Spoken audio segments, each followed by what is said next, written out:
महर्षि, प्राण प्रतिष्ठा के उपरांत श्री राम जी की जो प्रतिमा स्थापित हुई थी वो दिव्य और सजीव हो गई। ये सजीवता का कारण क्या है? देखो, एक तो हमारे शास्त्रों में मंत्रों में बड़ी सामर्थ्य है। जब मंत्रों का ज्ञाता उस श्री विग्रह में भगवान का आवाहन वेद मंत्रों से, वेद किसी के द्वारा रचित नहीं है, ये अपौरुषेय है, स्वयं भगवान वेद के रूप में प्रकाशित है। तो जो मंत्र वेदता, त्रिकाल संध्या करने वाला, ब्रह्मणत्व से युक्त, जब ब्रह्म ऋषि आवाहन करता है मंत्र से, तो भगवान जो सर्वत्र विराजमान है वो वहां प्रकाशित हो जाते हैं। हृदय में भगवान सबके विराजमान है ना, पर प्रकाशित तो नहीं है ना। और जहां मंत्र जपे आप, हृदय में भगवान प्रकट हो जाते हैं, मंत्र का प्रभाव। अब वो विग्रह तो पाषाण का प्रकट में दिखाई दे रहा है, अष्ट धातु का प्रकट में दिखाई दे रहा है, या चित्रपट दिखाई दे रहा है। जहां भावपूर्वक मंत्रों का उच्चारण किया गया तो भगवान वहीं प्रकट हो गए। मंत्रों में बड़ी सामर्थ्य है। जब जन्मेजय जी को ये पता चला कि हमारे पिता को मारने वाला तक्षक सर्प अभी भी जीवित है, तो पिता हमारे पधार गए, तो धिक्कार हमारे जीवन को, अगर वो जीवित रह जाए मैं सर्पेष्ठी यज्ञ करूंगा और उसका आवाहन करके यज्ञ में भस्म करूंगा। तो ये मंत्रों के प्रभाव की बात बता रहे हैं, तो समझ जाओ। बड़े बड़े ब्रह्म ऋषियों ने मिलकर सर्पेष्ठी यज्ञ की, उसमें सर्पों के नाम लेकर आहुति दी जाती थी। जब ये पता चला तक्षक नाग को, तो देवराज इंद्र उसके मित्र थे, उस देवराज इंद्र के सिंहासन के पावे में लिपट गया हो, मेरी रक्षा करो। जन्मेजय जी ने कहा कि हजारों फड़ वाले सर्पों को तो भस्म होते हुए मैं मंत्र से देख रहा हूं, जे भी जिस सर्प का नाम लिया जाए स्वाहा, सीधे आके यज्ञ कुंड में भस्म हो जाए। हजारों सर्प, लाखों सर्प, बड़े बड़े विशाल, ये तक्षक क्यों नहीं आया? तो उनका महाराज, तक्षक इसलिए नहीं आ सकता कि देवराज इंद्र के सिंहासन के पावे में लिपटा है।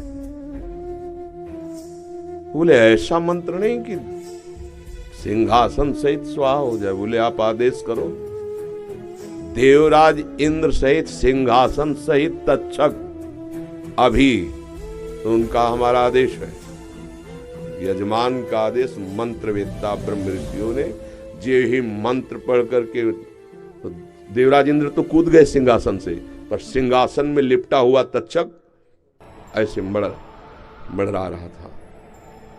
आस्तिक नाम के जो एक ब्रह्म ऋषि हुए, भांजे थे वासुकी नाग के, उन्होंने देखा कि तक्षक चित्कार मार रहा है, तो भांजे थे सर्पों के, वो तत्काल उन्होंने कहा तिष्ठ तिष्ठ, वही रोक दिया।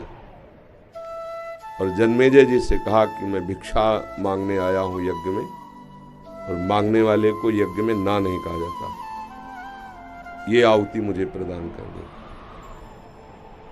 वैसे यज्ञ बंद हुई। देवराज इंद्र सहित स्वाहा, अगर वो रोक ल देते, ल कूद ले जाते उसी में। द्रोणाचार्य जी ने मित्रता की द्रुपद से, तुम्हें मंत्रों की बात, द्रुपद से, द्रुपद जी ने कहा कि जब मैं राजा बनूंगा और कभी आपको आवश्यकता हो तो आप आ जाना, क्योंकि आप ब्राह्मण हैं, ब्रह्म ऋषि, और मैं राजकुमार हूं, दोनों गुरुकुल में पढ़ते थे। बिल्कुल सारांश में बता। द्रुपद राजा बने पांचाल देश के। अब महाराज को जब अश्वस्थामा प्रकट हुई द्रोणाचार्य के, तो आवश्यकता बढ़ी, तो उनको याद आया मेरा मित्र राजा द्रुपद। तो वहां गए द्रोणाचार्य जी और कहा मित्र पहचाने? तो उनका भिक्षुक होकर मेरे को मित्र बोलता है। तो उनका मैं द्रोणाचार्य हूं। बोले हाँ तो क्या हुआ, है तो भिक्षुक ही, तो मुझे मित्र कैसे कह सकता है? बोले गुरुकुल में हमारी आपकी मित्र, वो गुरुकुल था, इस समय मैं राज सिंहासन पर बैठा हूं और तुम बोलो क्या चाहिए, भिक्षा के रूप में ले सकते हो, मित्र कैसे बोल सकते हो? तो उनका नहीं, फिर नहीं, अब मैं तुम्हें दिखाऊंगा कि मैं कैसा भिक्षुक हूं। जब पांडव और कौरवों को धनुर्विद्या की शिक्षा दी, पारंगत हो गए, तो कहा गुरुदक्षिणा, द्रुपद को परास्त करके बंदी बना के हमारे चरणों में डालो। कौरवों की तो सामर्थ्य नहीं रही, वो परास्त हो गए द्रुपद से। अर्जुन, उन्होंने कहा गुरुदेव ये गुरुदक्षिणा अभी कुछ ही क्षणों में। दिव्यास्त्रों के ज्ञाता और पांचों भाई केवल, कोई सेना नहीं, परास्त करके द्रुपद को बंदी बना के डाल दिया द्रोणाचार्य के चरणों में। द्रोणाचार्य जी ने कहा मित्र, अब स्वीकार करते हो मेरे मित्र, क्योंकि इस समय मैं राजा हूं, तुम परास्त पड़े हो चरणों में। तो हाथ जोड़कर खड़े हो, बोले अभी सर कटवा सकता हूं तुम्हारा, और नहीं, मैंने तुम्हें मित्र कहा है, जाओ राज्य करो, पर भिक्षुक मत समझो। आज से आधे राज्य का कर हमारे घर भिजवाओगे और राजा तुम बनोगे। द्रुपद को बहुत अंदर क्रोध हुआ, पर स्वीकार कर लिया सब कुछ। अब वो इस बात में खोज रहे थे कोई मंत्रवेत्ता मिले जो द्रोणाचार्य का सर काटने वाला पुत्र पैदा कर सके। तो जब ऐसी बात करते तो ब्रह्म ऋषि जन ना कर देते। दो ऐसे ब्राह्मणत्व से युक्त मिले जिन्होंने तो यज्ञशाला से द्रोणाचार्य जी के वध का संकल्प करके हवन करने से दृष्टद्युम्न पैदा हुआ, द्रौपदी जी पैदा हुई। सुना है आपने? मंत्रों में इतने सामर्थ्य है। फिर भगवान, वेद तो स्वयं भगवान का स्वरूप है, और उन मंत्रों का जो उच्चारण करके आवाहन किया जाता है तो निश्चित भगवान उस विग्रह में प्रकाशित हो जाते हैं। मंत्रों में बड़ी सामर्थ्य है।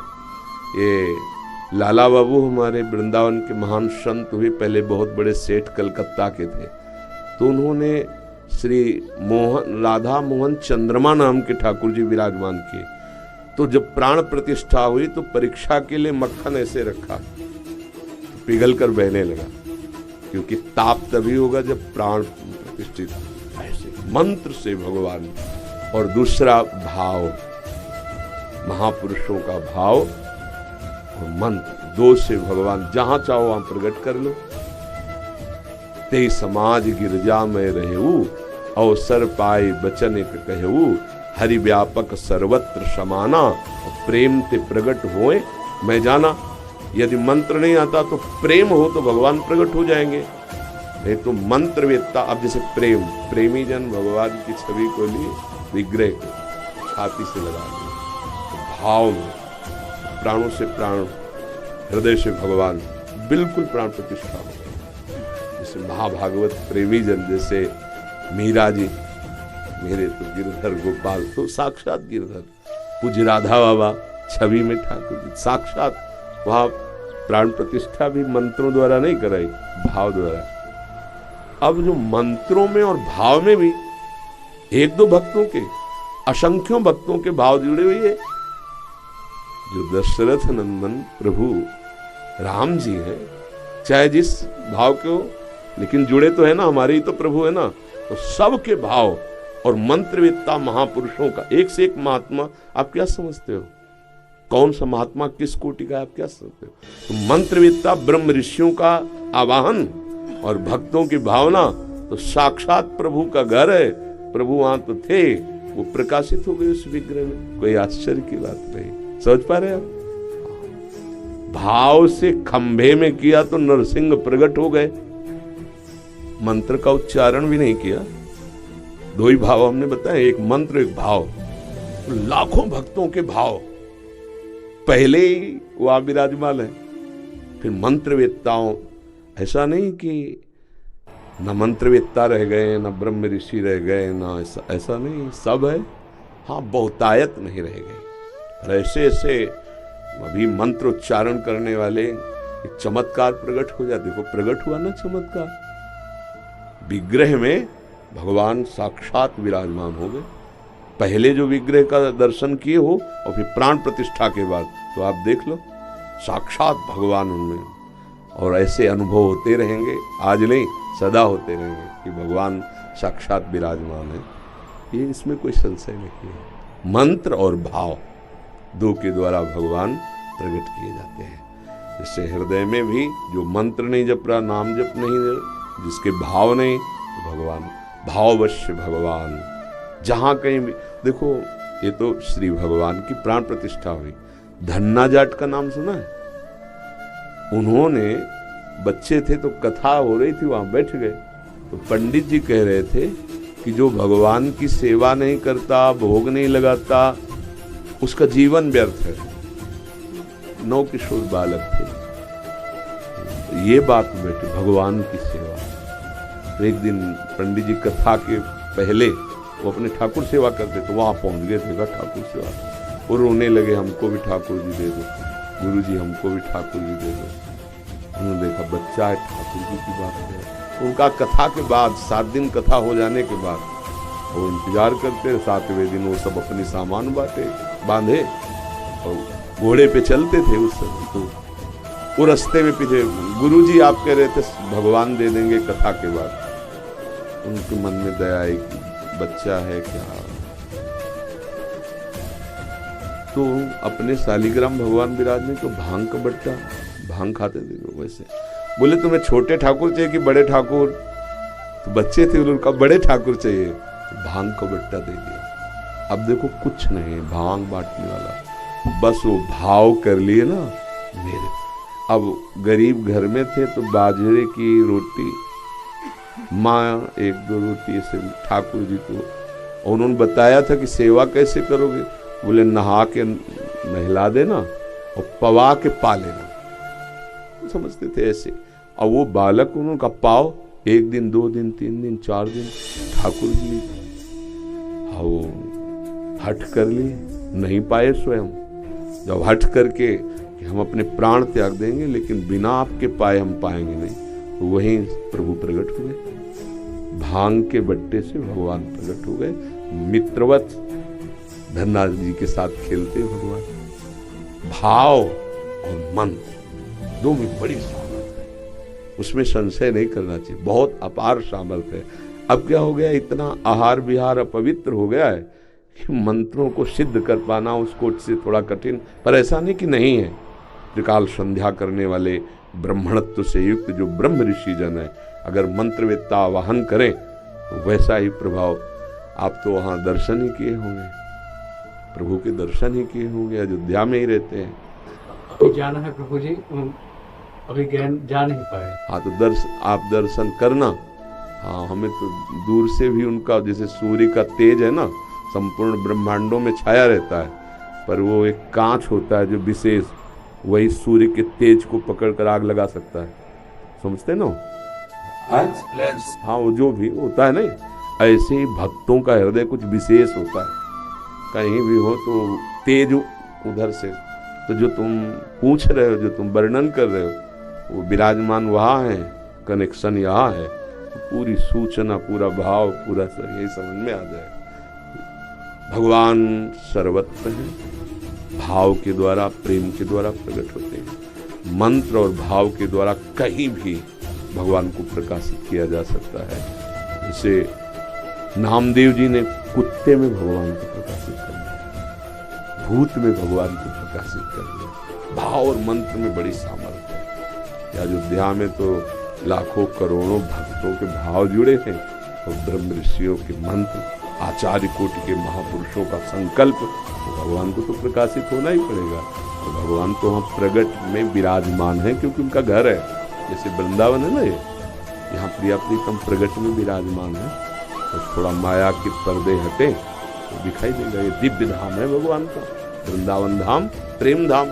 तो अवध धाम, जैसे यहाँ कृष्ण जन्म का स्वरूप मथुरा, राम जी के जन्म का स्वरूप अवध, और ये लीला विहार स्थली प्रिया प्रीतम की प्रेम धाम है। बड़े भाग्यशाली जन हैं जो भगवान के नाम रूप लीला धाम से जुड़े हुए हैं, अपनापन किए हुए हैं। ये यहाँ भी भगवान है, बस यहाँ के भगवान प्रकट हो जाए, निहाल हो जाए।